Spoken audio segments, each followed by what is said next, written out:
It's that time of the year again when we put on our big boy games journalism pants and decide on our best games of the year. Nobody asked me what my favorite games of 2013 are, but I'm going to tell you anyway because that's what a proper games journalist does. After all, how else are game companies going to slap those big Game of the Year stickers on their games' websites if someone doesn't award them? It's all a bit masturbatory, to be honest, but then I like masturbating, so let's get at it. This is the Pantsless. Top 5 Best Games of 2013. Number 5. Bashing the Xbox One! This is one of those games that comes out and becomes hugely popular really fast, and then burns out within a couple of months to where hardly anyone is playing it anymore. But for that short period of time, I got loads of fun out of bashing the X-Bone. And sorry, Major Nelson, but I will continue calling it the X-Bone because Xbox One was and still is a stupid choice for a name. See? I'm still getting enjoyment out of bashing the X-Bone. But fair play to Microsoft, they did take a lot of the fun out of the game by changing a lot of the things that irked gamers so much. Maybe they did. All I know is that this game has gotten a lot less popular, especially since the X-Bone launched with some solid launch titles. Still, there might be some mileage left in the game, and like Rogue Legacy, this could certainly be a game that I'll get enjoyment out of for years upon years to come. Number 4. Thinking about Gabe Newell's beard.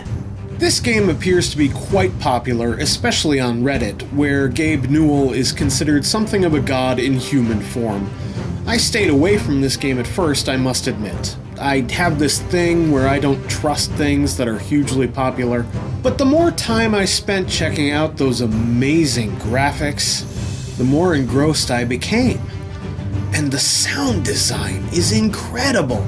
Just listen to this voice work. So you need to actually be able to directly measure how aroused the player is, what their heart rate is, things like that. I mean, it doesn't have the best gameplay ever, I'll grant you. You can pretty much only do one thing, and that's to think about what it would be like to be able to run your fingers through it gently, ever so gently. Were there games in 2013 with better gameplay? Sure, of course, like Payday 2. But they simply can't compare to the majesty of yes! Number 3. Waiting patiently for Tesla Effect to be released! Now, I rarely get worked up over video games nowadays, but as soon as I knew Tesla Effect was being worked on, I had to start playing this game. I literally had no choice. I was going to be playing this game for months, and I had to dig in for the long haul. Make no mistake, like The Last of Us, this game is not an easy or pleasant experience. This game will tug at your heartstrings, push your patience to the breaking point and miles beyond, and you won't be able to stop playing it until it finally mercifully ends. But here's the thing. All of us playing this game knew it was coming. We knew this waiting game would be unlike any game we've ever played before. We kept hope alive somehow over 15 long years. The Tesla Effect could finally be made. And when the Kickstarter succeeded, we knew the pressure, the longing, and the desire would be enormous. But two things have kept me going through it. First, the ending is going to be incredibly satisfying. Big Finish Games hasn't let me down yet, and everything I've seen indicates that I'm going to enjoy it immensely. And second, the gamers playing this game online with me are some of the best humans on the internet.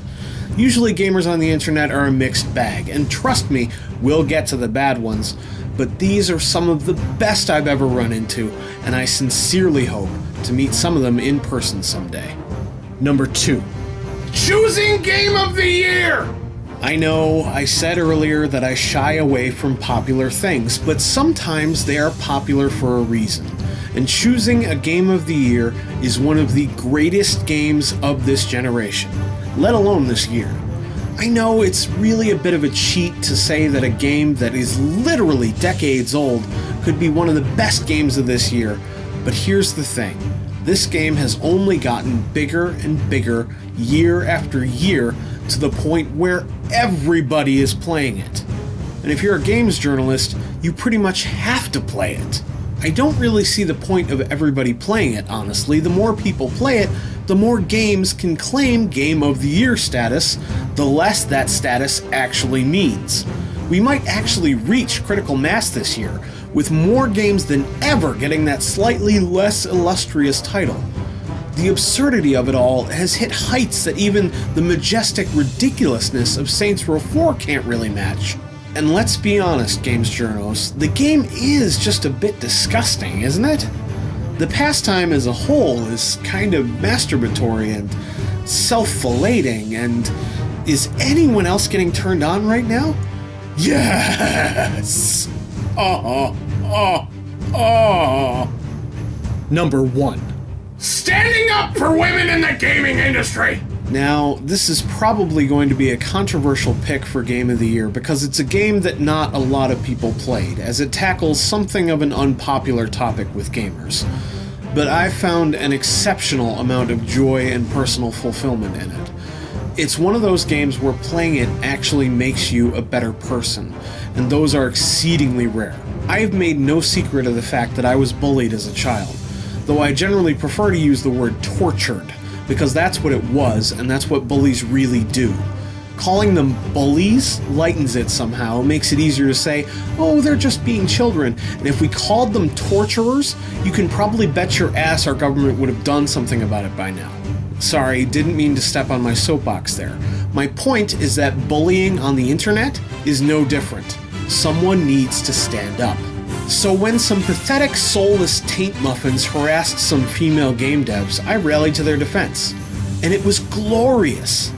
My anger at Zoe Quinn's harassment led me to trying her game Depression Quest and having one of the most emotional, personal, and revelatory experiences I've ever had.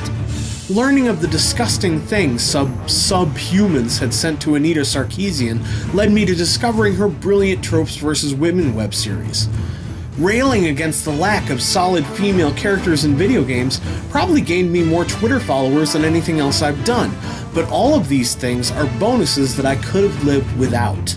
The greatest reward came the instant I stood up and said, "This isn't right, and it needs to change."